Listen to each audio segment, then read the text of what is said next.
Welcome to Conversations with Toy, a blogcast tackling life one episode at a time. This is the time to air out life's craziest moments. This space is all about speaking about life's hang-ups and ways in which we can leave better than when we started. Topics are all about ways we can find space to be better in life, love, mental space, and health.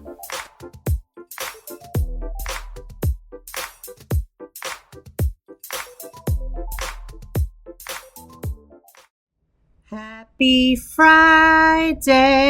I hope that you have had the most amazing week. Listen, there is a lot, and we're going to get through it. There is a lot to talk about. This week came in hot and is not for the right reasons, but we're going to get through it. We're going to get through it. If this is your first time tuning in to Conversations with Toy, welcome. I am Toy, your podcaster. I'm also a content creator. I'm a blogger, freelance writer. I do a lot of things. I wear a lot of hats, along with being a wife, as well as a wonderful mother to 3 amazing children. So welcome. This space I hope you will find to be uplifting. Sometimes we have to have hard conversations where we're talking about things that are just happening that we just can't, go past. We also always talk about, I say we, but it's me. I also talk about things like mental health and wellness in in every episode, because it's the mental health and wellness conversations that we need to have the most. Some people shy away from that because sometimes it's considered taboo, even with all of the conversations surrounding mental health, even with the acknowledgement that mental health does exist. There are still struggles in the mental health world, and I hope to shed some light to those conversations. Today's episode is going to be pretty heavy, so I want to go ahead and give that disclaimer. I also want to give a disclaimer that we will be talking a little bit about politics, because there's no way with all the things that have taken place that we can kind of go bypass that. It literally, not just because it's the talk of the town, not because of the inauguration that just went past, but because what's happening in politics is going to shape a lot of our lives. And so it would be a miss for me as also a political science major to kind of bypass that. Don't worry, we won't make it too weird, but we want to give you the facts. We want to give you the information. We want to make sure you understand. We want to have conversations about it. And how does all of these things affect your mental health? What are we thinking? What are we feeling right now in the midst of all of this political mumbo jumbo, all these conversations that are being had, all of these news interruptions, all these decorations, all of the things? I want to talk about it, okay? First of all, let's just get right into it. Trump is now our president. Like it, love it, or not, he is our president. And with that being said, there are so many things that come along with that. First of all, I'm going to be quite honest. I did not watch the inauguration. If you listened to last week's episode, you're fully aware that I didn't. I said that I wasn't, and I did not. I don't know what happened outside of some clips that I may have saw on social media with pastors that's praying and, biting off of, MLK and saying all these things and sounding real swelling words. But when it came down to making MLK's, Martin Luther King Jr.'s words match what was happening, it just did not line up. And again, these are clips. You might say to yourself, if you didn't watch the whole thing, I have no reason to speak out. However, regardless of whether or not I watched it or inauguration, because I wasn't about to give that some airtime, that's just my personal preference. You may feel like that's not you. And here, I'm not here to change you. And at the end of the day, I'm just not. And at the end of the day, I feel like regardless of differences, there's just certain things we have to have conversations about. With the inauguration, it went and it came, it's gone. It's now president, he is doing his thing. He went in literally hours, not even a full hour or so after everything was over and done with. He went straight into writing in executive orders. All these executive orders just went down. And I'm like, oh my gosh, I personally, at the age of 43, have never seen as many executive orders in one president at all. I've never seen that. I just have never seen it, right? And so to see that many happen, and then to see that many happen in a day, I said, my God, what is happening? Okay. What is actually going down? There were so many. But let's just talk about some of these. One of the first things he did was with the immigration and U.S. borders. I mean, Trump made it very clear that he was going to clean them borders up. He was not letting immigrants in. He was not allowing any of that. So he stopped that. He suspended the program literally on the same day. There were some people who were at their appointments or going to their appointments to try to get their status. They had done it the right way, the legal way, and he still stopped it. The devastation that went down after that, some of the videos that I've seen was just hard to watch. He also wants to redefine what is birthright citizenship, okay? Because under the 14th Amendment, okay? And a child born in the U.S. who is not a citizen, but the mother is or doesn't have, if the mother does not have legal immigration status, but the person was born here in the United States, that's considered a birthright citizenship, right? However, Trump is like, nah, no, none of that. If your mama wasn't a citizen, you're not a citizen, we're not doing any of that. Thankfully, a judge has temporarily blocked that, so we'll have to see what will happen to that. He wants to forbid the phrase of like catch and release. Normally we would catch someone if they're trying to come in and then you would just release them. We're like, no, we're not doing that. We are not doing any of that. So there's a lot. Let's continue going through the line.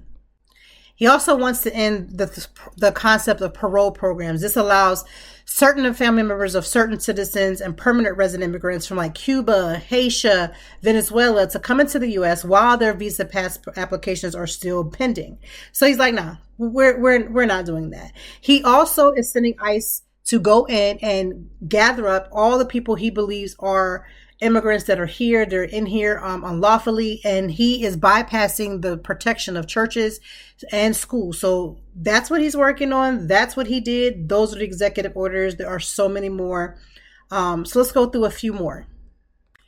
He did ban or pause the ban on TikTok for 75 days. Now, I know if you were like me as a content creator, TikTok is not my main page. I'm just going to say that one more time. TikTok is not my main page. It is just not. However, I do enjoy my good scrolling time. Fridays is usually my TikTok scroll time. And it got banned a couple days ago. And I ain't going to lie. I ain't going to sit here and hold and act like I wasn't having a little mini crash out. Because it's like, I said to God, what kind of person am I become if I'm allowing this app to really dictate my emotions? But I ain't gonna sit here and act like it didn't. I was like, Lord, what's we gonna do? Again, even though TikTok is not my main page as far as do I make enough money to be like, oh my God, if we don't have TikTok, I'm not going to be able to feed my family. That's not the case. However, I do enjoy it. So of course he did that. He suspended our participation in a global tax deal. Climate control, you might as well just wrap that up by noon. It ain't gonna be no more of that pretty soon. So many others, including the 1965 Employment Discrimination Act. So that's done with. So many things has happened with all these executive orders. I could go through the list. There's plenty more. Trust and believe. There are plenty more. But the ordeal has caused such an array of emotions. I have been watching a few people crashing out. And when I say the word crashing out, we don't mean in a car. Crashing out just means losing it, okay? Just so we can use that term for the rest of the time that we're going to be on this podcast or this episode. And then we all understand what I mean by crashing out, okay? So I've seen crash outs happening on both sides. I've seen people who said, I voted for Trump, but this is not what I signed up for. These things are also hurting me. And now I feel like I'm getting caught in the crossfire, which also says a lot. Because if you're saying, I feel like I'm being caught in a crossfire and this is not what I voted for, that means that as long as it didn't touch you and it touched all the other people that you, I guess, feel like you had the intentions of touching, then it would be okay. But because it touched you, now you're having a problem. There really is no other way around that. That is what people are saying. As long as it touched so-and-so and it didn't touch me, as long as it did so-and-so, but it didn't touch me, it just seems as if that is what people are more concerned about. And again, everybody has selfish motives in life. Everybody does. So it's just, I know that again, people get so worked up in their spirit when you start talking about politics because they say there's no room for politics in conversation. We should just let everybody do what they want to do. Nobody is stopping anybody from doing what they want to do. Let's be clear. No one is stopping any one individual from doing what they want to do. No one is having and coming down at anybody's neck because someone chose something over another. It literally has nothing to do with that. What we are simply saying is that the choices and the things that are happening right now is literally affecting so much. It's literally affecting. Everything that's happening right now is all lined in Project 2025. You remember the Project 2025 that Trump said he had no idea what was going on, and that's not his plan. It was the plan. We all knew that was the plan. Anybody who had, and I don't mean to be rude, I guess I really don't care at this point because it is what it is. I don't understand how much reading is so fundamental. We need to go back to the old landmark. Get back to the old landmark where we just simply read. Some of us, we lack because we're so visually stimulated by videos and short clips on social media that we forget the art of reading. Now, I know as a writer, the only reason why I'm a decent writer, unless you know why I'm a great writer, is because I'm a great reader. And reading has nothing to do with just being able to regurgitate words. Reading is the spirit and the application of comprehension. When I read out somebody's plan, and if you look at it, you can literally put check marks on all the things that have happened thus far. We haven't gotten to a week yet.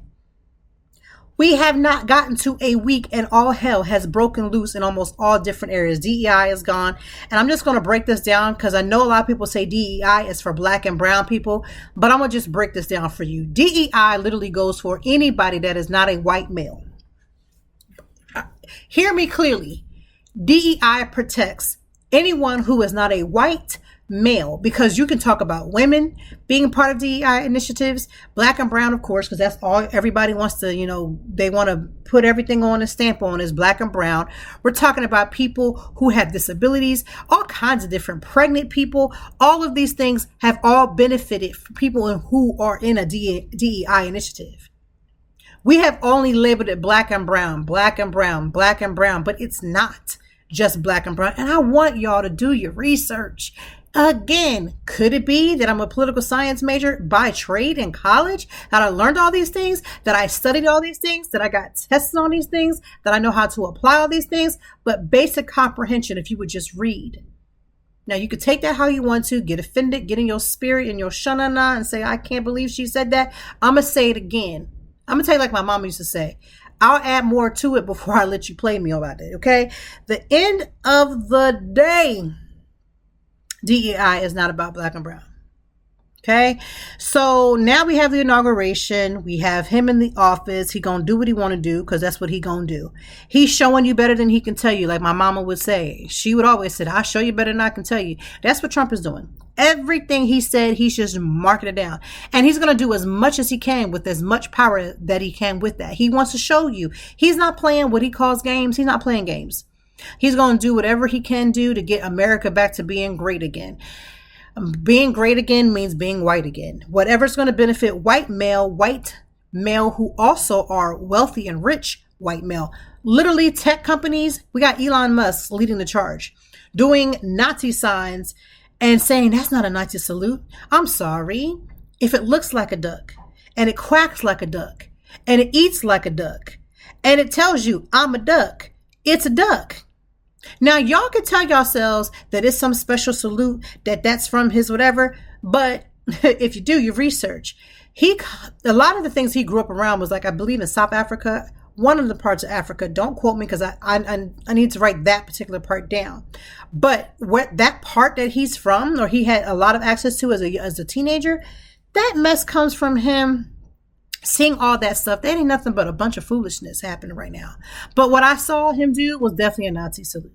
Now, if you want to tell your eyes that was not a duck, and in your spirit you feel that's not a duck, then God be with you. Because everybody else saw a duck. Everybody else heard a duck.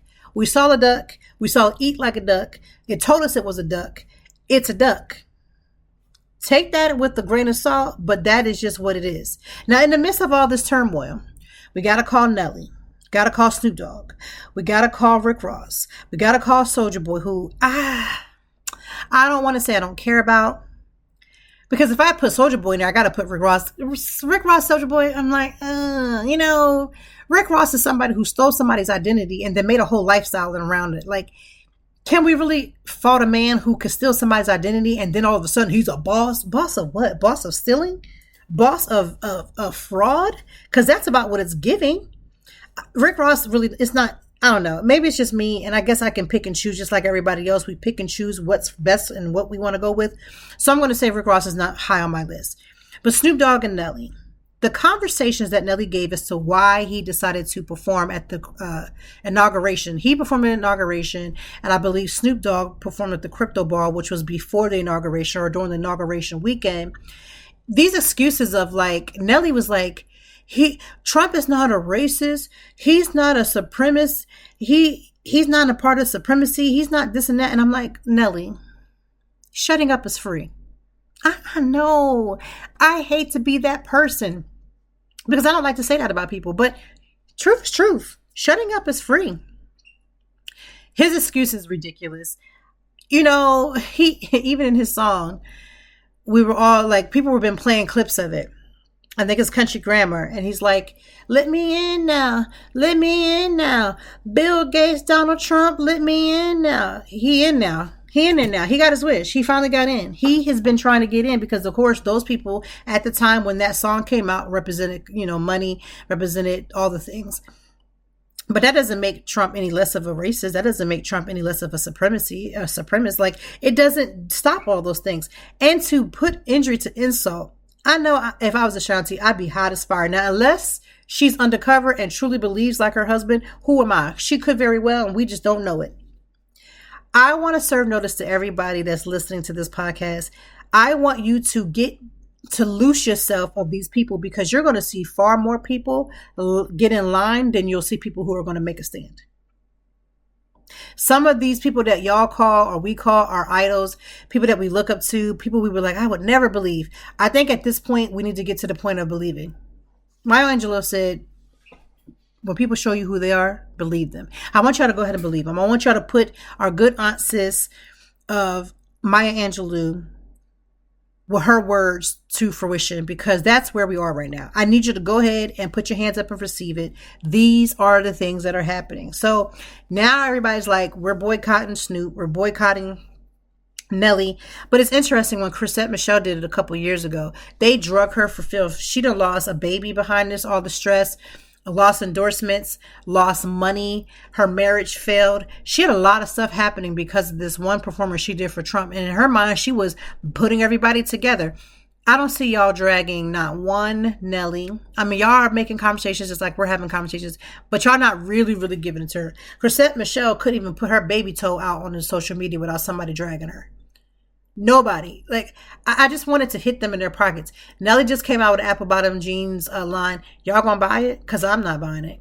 And I used to look with them apple bottom jeans. But that's not his song. Because get it right. I know my rappers.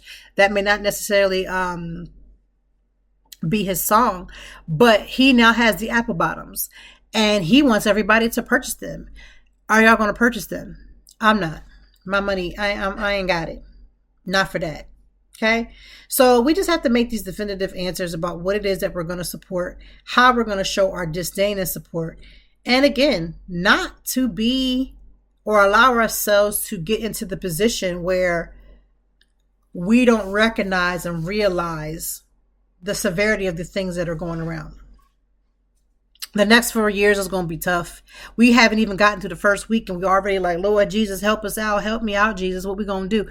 We're going to have to figure out how to get some resources together. I said this on my TikTok, so if you're following me on there, you may have seen some videos. You may have seen a slew of videos because I've been doing a lot of videos lately and just making sure that I give out as much good information about what's happening. Now, that may have curtailed and gone, completely different of my normal content. Like, well, where's all the Philly things? Where's all this? Like, I'm going to get back to it. But I can't act like we can just jump past some of these things that's going on and just get back into the flow. I personally cannot. I will get to it at some point. I'm just not there yet. And so we need to find ways to showcase resources, but also vetting those people that we give the resources to, because it is a lot that is happening. People are losing their jobs. Federal workers have to get back to work 5 days a week. Some of these places don't have enough space to put all these people in. I don't know what's going to happen with that. They have a hiring freeze for federal companies or federal positions. That's crazy, because a lot of people who work in the federal positions and different federal agencies are overworked, underpaid, and their loads is already long. That's why they were trying to bring in more people. But I've seen people get their stuff rescinded, which means they got the offer and they're like, sorry, Trump said wrap it up, not today. So now that's what's happening. So yeah, that is, we just got to get buckled up. So we got Nelly, we got Snoop. Those two out of the four, I'm just like, y'all, I don't understand where we went left. I don't understand how we went there. I don't understand why we're doing this. I don't know. So since the TikTok has now an extension, which means that it won't be banned for another 75 days, I believe, there's still no real answer as to what the final will be. Like, they could come back and reban it again. Are we going to have a second crash out? Or are we going to just be like, it'll be back now that we know that it's going to be, it went and came and left for 24 hours this last time. What are we going to do? What is the move? How are we going to handle this? What are we going to say next? All of the things. So I'm not sure. I can't tell you what is going to happen. What I can say is that, I am working on making sure that these apps don't take all the things. And I want to remind people to get your own website, because the website, unless you don't pay your bill, unless you don't pay the bill to keep your website up, then that would be the only way that something can happen. Or like, there's times when things do crash on the internet. We get that 100%. But for the most part, you want to be able to control and get ahead of things to where you can control things, because you want to be able to own what you do. And that's exactly what I've been doing. I have had my website forever and a day. And so it's been extremely easy for me to be able to put things up that needs to put things up, take things down that needs to be taken down, because again, you want to make sure that you're just taking care of whatever it is that you can take care of. Now, let's switch over to a few things. How has your mental health been with all these different changes? I'm going to be honest. My mental health has already been improving, but not because of these things. With these things, I have found I've had levels of anxiety. I was talking to my therapist the other day. I intentionally put my therapy positions or appointments where I needed to put them, because I wanted to be strategic. Like, what are my thoughts going into all these different things? I knew it was going to be a show. So my therapist and I were talking about, he calls it unpacking the backpack. And that just means like finding a safe space where you can feel comfortable to say all the things that has happened or is going on in your life. And so I was unpacking my backpack with him. And we were just talking about just life. And I was sharing with him some of the changes that I have been making with making sure that I get that extra quiet time in the morning to get up and read my Bible, to get up and pray in the morning, to really dedicate myself for that. And just making sure that I do it in the morning and at night, so that I have like 2 different devotions for that, and really just been focused. But then in the midst of that, like, I have been feeling a spirit of uneasiness. Like, I felt uneasy. I was feeling anxiety. And it was because I knew that this wasn't going to be good. And so every day that these announcements have happened, every day when something has gone left, every moment that something else has popped up, my anxiety levels have fluctuated along with that. So I have been asking God, like really praying about the why. I get the why I'm feeling anxiety, but what are some ways that I can control that? What are some things that I can do in the spur moment? Because you can't run to the nail salon just because you're having anxiety and feel like, okay, this is my self-care for the moment to get my nails done, and that's going to make me feel good. So I've been really asking God, like, what are some of the immediate things that I could do? And it's like, when you read something, instead of reacting, take a deep breath. Read it, take a deep breath. Take another deep breath, and acknowledge it. Okay, I am reading that this is happening. I am not a fan of this. This has potential to cause, XYZ harm. I think being honest about what the harm is, because sometimes we may get worked up about certain things and be like, oh my gosh, what's going to happen? And the reality of it is that what is actually happening? Sometimes our bodies and sometimes our minds, sometimes our spirit tells us that something is happening that's worse. And it doesn't mean that the bad is not bad, but sometimes we feel like certain things are so much worse than what they are. So it's like calling out what it is and being honest about the flow. Okay, we saw this announcement. This announcement means that this is going to happen. We don't know how long this change is going to take place. And if this happens immediately, what is the reality of what that's going to do for the people that I love? What's the reality of that's going to do for my personal household or for my personal situation? Okay, once we come to the realization of what that's going to do for my household, what's that going to do for my personal situation, what's that going to do for my community, what are some of the things that I could do right now, even if it's nothing but I can't do anything now. I feel powerless in this moment, but I want to take the time to acknowledge it. I want to take a deep breath. Maybe I don't want to react so quickly. Maybe I just want to see and kind of let this kind of figure out and let it get into place to see what that's going to do.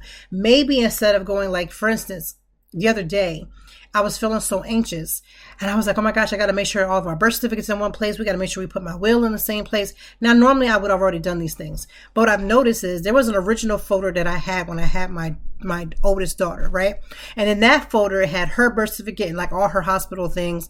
And then of course, after I had my son, I put his things into that folder. Then when I had my daughter, I thought I put those things into the folder and discovered that they were not.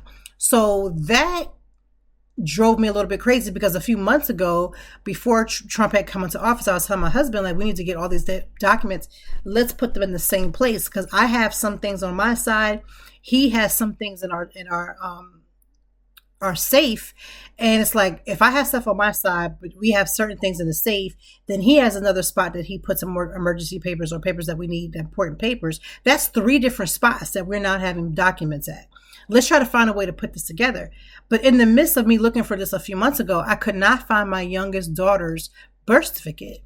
So now you're hearing about these ICE, agents coming into these different places.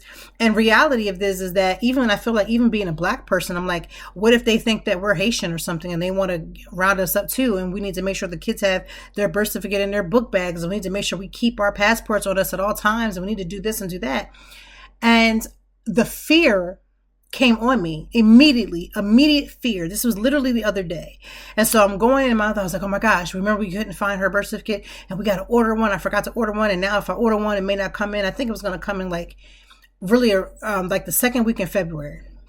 So I'm getting anxious. I called my husband immediately because he was out with my son. And I'm like, we got to find this baby's birth certificate. And immediately he was very calm. He didn't respond. He responded, but he didn't react. He responded, and he didn't react, which is a difference. And so he's like, listen, how about instead of us just ordering one, how about we just take another look? Immediately attitude from me. Immediate attitude. I was like, nah, we need to find we need to order that baby's birth certificate. She can't be the only one that doesn't have one. What if this happens? What if that happens? And he was very calm. He didn't respond. He responded, but didn't react. And he's like, why don't you just go right now and go check before we buy or purchase a birth certificate? Because if we don't need to, we don't need to. And you may find that you found it. Now, mind you, I told you, I'd already started this process months ago. For whatever reason, I could not find that child's birth certificate. Now, I know we've had it because every one of my kids are in school and they had to have all those items to get into school. And my kids also changed schools. So it can't be like, well, you had it back then. Maybe you lost it. None of that. I know that they've had to have it because they've changed schools in the last 3 years. And then my daughter went to high school. So we've had school changes. So I said, okay, I was hot. I ain't gonna hold you. I was hot because on my mind was, no, I want to do it my way. I want to order this birth certificate. I want to make sure my child is going to be okay. God forbid she's going to go to school, the worst. She's going to go to school tomorrow and an ICE agent going to pull up on them. And then she's not going to have her paperwork and they're going to take her or they're going to take all of the kids. It would just turn into a whole thing. So it was like, wait a minute. You are having an anxiety moment. The anxiety is overtaking your thoughts. You're not thinking logically. You're reacting, but you're not responding in a way that's going to bring a solution. So I went upstairs. I shut the door to my room so that nobody would see me. Like, I wouldn't want my daughters to see me having that moment. So I went into and I opened up the side where my stuff is at, went through it, couldn't find it. Saw my birth certificate, saw I think my oldest and my son's and my husband's, but not the youngest. Went to his side where all his stuff is, went through the folders. Guess what I discovered? There's another set of birth certificates, meaning I have multiple sets of the other two, and I have multiple sets of hers, but all of hers was in that one folder. So I guess I must have had a copy, he must have had a copy, and that's why they were in two different places. It's just that he ended up having all of the copies for the youngest, and I had the copies for the two oldest. Nonetheless, we have the birth certificates. My husband was still on the phone with me while I looked because I was so stressed out. He was like, I'm going to stay on the phone with you. I want you to take your time, take a deep breath, look through it. We ended up finding it. And that's when I came to the conclusion. That's how anxiety works. It is telling you something that isn't, maybe it could be a possibility, but when you have to weigh it out, does that really mean that that's going to happen? Or is that just the way that you're feeling? Is this a real feeling, or you're just going through your emotions? And sometimes emotions are great. They can protect you. They can warn you. They can lead you into, thought process that you need to have. And then there are times when those emotions mixed with anxiety can cause a problem. Thankfully, my husband was patient with me. We discovered where it was. We now have all three, multiple copies of birth certificates, multiple copies of, baptism records, multiple copies of all the things that our kids have done or the things that we have done that we now have in its proper place together, not in three different places. And so there's the win. But that's how anxiety can come on you. It's no different than if you have anxiety with test taking, which I had as a kid. I got straight A's from second grade on all the way through high school, but it was the drama and the anxiety that I felt. Also, I felt anxiety as I was completing assignments. I was in the IB program, which is the International Baccalaureate, which means that you take and do the same curriculum as all these kids in these elite programs all across the world, not just the States, the world. At the time, my high school was one of the only ones that had the certification to do that at their school, even in the state at the time. Now, I'm sure other ones have gotten certified with it now, but at the time, it was kind of new. And so I remember staying up sometimes, like we were church kids. So there would be times even on the school night, Tuesday Bible study, started at 7:00. You wouldn't get out of there till 10:00. Now I got to get home, get back into my studies, finish the work I didn't finish, go to bed till like 2 a.m. And I would get up again at 5, get ready for school, and then finish the last bit of work before I went into school just to get it done. That's what study halls doing my work. Like I was always doing my work. There was never a time my head wasn't in the books. Outside of me going to church, I probably was in those books. And so I remember the anxiety that I felt just doing that. I remember the anxiety I felt when I was taking tests. I didn't realize what anxiety was because, again, that back in that time, nobody talked about it. So how is your mental health? How can you apply some of these changes and how can you get through it? It was like, I really got to take the time to calm down and assess the situation. I got to let my feelings just go to, so I'm not telling you to turn it off forever, but just put it off to the side just for 5 seconds. Just for 5 seconds so you can assess, is this a real thing or is this something that I'm experiencing that I may need to bring it back? And that's what I ended up having to do. So I'm encouraging every last one of us to recognize what our triggers are, what makes us have those moments, and what are we doing long-term to fix it, and what are we doing short-term.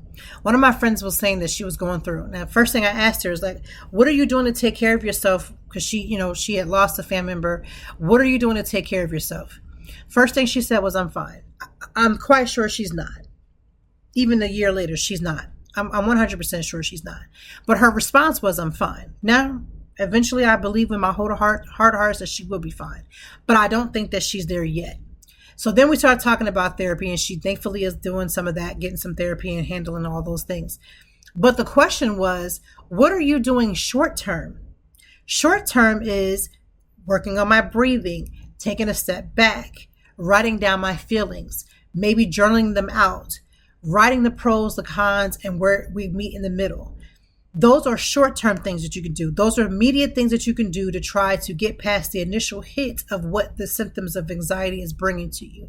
Then there's the long-term.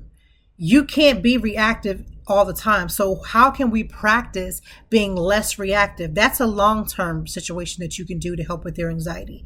Or maybe like I am, working with the therapist. Also, don't discount group therapy. Let me tell you how group therapy works. You can either call it group therapy, you can call it group sessions, you can call it whatever you choose. And I've done those. There's some beautiful ones that are online where you go into app. One, I use the Circles. And with Circles, you go into this app. They have different leaders that are having these conversations. These are licensed professionals. And let's say you're saying, okay, I'm dealing with the anxiety of dating. Well, you go in there and you'll see that there's a person that has a topic. They'll tell you what time they're meeting. They're meeting at 9, 10 o'clock in the morning. You can put your headphones on. You could be at work. I've done these. I have done the same, working and all those things. You can be at work. You can put on this thing, these conversations where you have a licensed professional leading it, and you don't have to show your face. Your face never comes on this app whatsoever. And you're listening to the professionals. Now, if you want to chime in, you can use your voice to chime in, or you can just text in the text box. But it is group. It's almost like a group therapy. And in the midst of this, these are some tools that you can use that's long term. Mental health is something that we all deal with. You can have as maybe a small or a limited amount, or you could be dealing with larger situations or more overwhelming situations. But whatever the case may be, what's your short-term goals with dealing with your mental health when it comes to those anxiety, when it comes to feeling depressed? Depression sometimes can sneak up on you. In my darkest times when depression has come, I felt like I was, on point. Everything in my life was lined up. Consecrated, never missed a beat. Being a mom, never missed a beat. Was very present with my husband, didn't miss a beat, or at least I felt like I was present. But with depression, it's one of those things where it's like one day you go to do something, and this one thing you absolutely love. I mean, if you didn't even have to get a paycheck for it, you loved it so much you would do it every single day for free. That's how you know if you love something, FYI. Okay. And then all of a sudden, you just started feeling like every little day, it just gets harder and harder to concentrate. Your sleep is becoming erratic. Your anger, your emotions are just all over the place. You found like you're more irritable. You're lacking sleep. So now you're miserable. You got all the different things going on. And then you're like, I don't know what's wrong. And it could just be simple as depression, even though depression really is not that simple because it comes in so many different layerings. It looks differently for every last person. This is what I'm talking about when we start to learn ourselves. What makes us tick? What makes us smile? What are the things that we're working on? What are we working towards? All of these things combined, it's like when our powers combine, Captain Planet. Yes, I'm revealing my age, but nonetheless, these are some short-term and long-term ways of determining how you're truly, truly, truly, truly feeling. And with those feelings, what we're going to do for solution. These next 4 years, again, we have barely made it through week 1. These 4 years are going to be a strain. All I know is that you need to get around the family and the friends that you love and bring in the resources because we don't know what is going to happen. We don't know what could happen. We don't know what's out there. The only thing that we can do is bind ourselves together, be in community with one another, and fight the good fight. Help somebody else. Like, I'm hoping that this episode helps somebody else that may have been feeling all the things and couldn't formulate the fact that, hey, yeah, this is anxiety. I didn't realize that's what that was. Or, you know what? I am dealing with depression. Or I have a gambit of other things that's kind of combining. I really don't know which way to go, but let me take my short-term and long-term list and discover what it is that I can do to get a solution. Here's another little tidbit that a lot of people don't realize. You might not say, I don't have a psychotherapy or psychotherapist on speed dial, but what you can do is make an appointment with your doctor, talk to your doctor about the ways that you're feeling, be honest with your doctor, and then let them get you the resources that you need to take the second step. It's the small things that bring about the larger things. You don't have to be ashamed. I know that's easier said than done because shame around mental health, about any disease, child, you can have disease of the belly button and somebody will come and be ready to shame you for anything. Disease of your ear, they ready to do something. They telling all your business. Listen, I 100% get that. But how we respond the things that we do, the people that we're around. Listen, this is not the season to carry loads of the foolishness of people who don't have no goodwill towards you, because we're literally fighting for our lives out here in these internet streets and this real world, that you don't have time for this extra stuff. You know what? One thing it is that this may make you buckle down and really take care of some of this little extra weight that we carry on us. And I ain't talking about the little fupa and the extra weight we carry on our bellies and on our backs and on our legs and arms. I'm talking about the extra weight of people. Because we don't got time. We ain't got time for that. We don't have time for that. We really have got to discover what it is that is going to make us become better individuals, whole individuals, so some of our triggers don't overtake us. That's the difference between when people call people crazy. That's the difference. And any of us is one fruit loop away from that. I hate when people use the word like, oh, that girl's crazy. First of all, you don't even know what real crazy looks like until you've gone it. That's number one. Number two, going crazy just means that at some point you were experiencing a bunch of not social media, but a bunch of emotions that became overwhelmed. You had different levels of things, whether it was anxiety, depression, and you were not able to control it. You were no longer able to mind it. You were no longer able to disguise it. And then you revealed it to the point where now other people are fully aware, and now you need the assistance to level you out. That's really what being crazy is. So that's why I despise people like, well, she's so crazy. She may not be as crazy as you think. What you might call somebody else as crazy, it could actually just mean that they're just struggling, and you're just seeing the manifestation of that. And what's beautiful is that a lot of people judge and point their fingers, and they're like, oh my gosh, she's so crazy. You can't trust her. She always doing something. She's crazy. They could just be experiencing their own mental health break. There are psychosis of different levels of mental health. I had was it pregnancy psychosis? Yes. Now, it didn't cause me to hurt my children or even desire it, but it was causing other rages, like fits of rage in different areas. Please understand what crazy means. Please understand what it means when you're battling a mental health in the midst of all these changes. Because for me, I'm gonna be honest, one of the triggers for me is change. When you change things up too quickly for me and I'm not able to grasp that, I don't feel like I'm being a part of that change, I'm gonna flip. I'm gonna exhibit what signs that people think is, oh, she not right, oh, she not together. That I'm going to exhibit that, because sometimes for me, I'm working through that with my therapist to get to the point where stuff doesn't get to me so much where I'm reactive. I don't want to be reactive because I don't need to necessarily be reactive. And that's why I love to have the therapist that I have, that I can feel comfortable saying, listen, this week was weekend, and it was making me feel like I was weak. So these next 4 years are coming with challenges straight from the gate. By the time of this recording, there's probably going to be 10 to 20 more other executive orders that have gone down, other declarations that have gone down.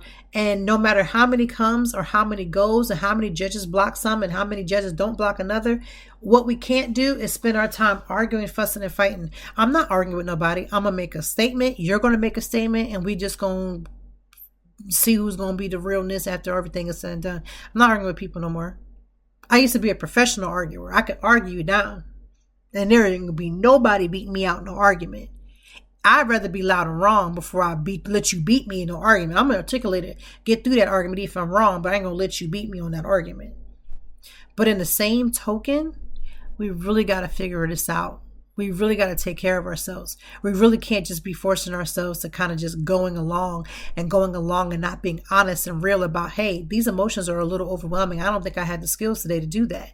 What can I do to fix this? What is my go-to? How do I calm myself down when I feel like calming down is like the last thing I want to do? So I had so many things on the other paper that I wanted to talk about. I was going to talk about Valentine's Day, and I was going to talk about this different things, but I think this is where I want to end this episode, because I feel like this has more value. We will talk about Valentine's Day. And if you're thinking we're going to talk about Valentine's Day to talk about love and all that other stuff, no. We're going to talk about the mental health that happens when you're talking about Valentine's Day. I know that this day is just a man-made day, but I'm going to tell you right now, there are a million people. Let me just break this down to you. We're just going to talk real quick about this, and we're going to run up out of here because we're going to be done. We're not going to be here all day. Got things to do. We got prayers to be prayed, scriptures to be read. Valentine's Day is a touchy day. Let me break this down to you. There's so many reasons as to why. You only think about the single people. Oh, single people don't have nobody. They want someone. I'm sure they are. I'm sure they do. But the mental health of that is far greater. Some people really struggle on Valentine's Day because they're at work. They're on a team, especially if they're women. They're on a team. They're seeing all these flowers coming in the door. Flowers, candies, gifts, all kinds of stuff. Husbands picking people up from work, picking them up for lunch, bringing them stuff. All these lovey-dovey things, right? And as a single person, not that I'm single, I'm saying as a single person, I remember my single days. I would be working at my job. I would see all these things happening and you're just like, okay, I'm single again. It's all good. I love myself. It's all good. But reality is you can still love yourself. You can still desire to want to be with somebody. And so those days make it harder. You're going to get through them. Without a doubt, February the 15th is going to come. If 14th came, then Lord's will, the 15th will. And when the 15th comes, you'll be a little bit better than you were on the 14th. But it's that mental anguish leading up to the day and then the day. It can be hard. There's another level of people who deal and struggle with on Valentine's Day. You got people who have divorced and or are widows who maybe their spouses used to do Valentine's Day up. They would be out here showing off. And now that is gone. The void of that is hard. Then you have the folks that are married and they tell their significant other, I don't want anything. No, I'm good. We don't do that. We're all good. And secretly they do. And they take that person through every year because they tell each other, oh, this is the right thing to say. I really don't want anything. But in actuality, they do. So now they done brought everybody down. Everybody's got to go through stuff because they couldn't be honest. And then you have the couples that never said to their spouse that they didn't want anything. They just know their spouse won't do anything. And that's even worse because it's like, I got somebody in here that's supposed to be loving on me and they don't even love me to look at me for 5 seconds, let alone go get a grocery store flower. I'm not even worth a grocery store flower. When's the last time this woman ain't never bought me nothing, ain't bought me a card in a month of Sundays. He ain't never expressed how much they cared about me, how much they appreciate about me. These are real life things that are going on. So we're going to talk about that. Maybe not this week, but definitely by next week or the week after, hopefully with all this stuff happening, we're going to try to squeeze it in there because these are real life things. Folks are struggling out here in these streets. And just because you got some thighs and some stuff rubbing up against you every day, trust and believe somebody else wants your portion. The husband you said you can't stand, the one you say, oh my gosh, I wish he would go away. I know of a woman right now, somebody in my family that just lost her husband. So while you're sitting there saying, oh, well, my husband, he gets on my nerves. Mine's get on my nerves too, baby. Mine's get on my nerves too. My dad gets on my mama's nerves and my mama gets on my dad's nerves and I get on my husband's nerves. We all get on each other's nerves. But at the end of the day, somebody wants your portion. Somebody will be like, God, if you give me a husband, I'll treat him right. God, if you would just give me a mate, give me somebody that's going to help me, somebody that's going to love me, I would love them unconditionally. But we, the comfortable ones who already have those things, we forget. Again, somebody that I know very well has lost their husband today. That husband is not here. She's going to wake up tomorrow and think that pray that this was a part of a sick joke or that this isn't true, and will wake up to that person not being there physically.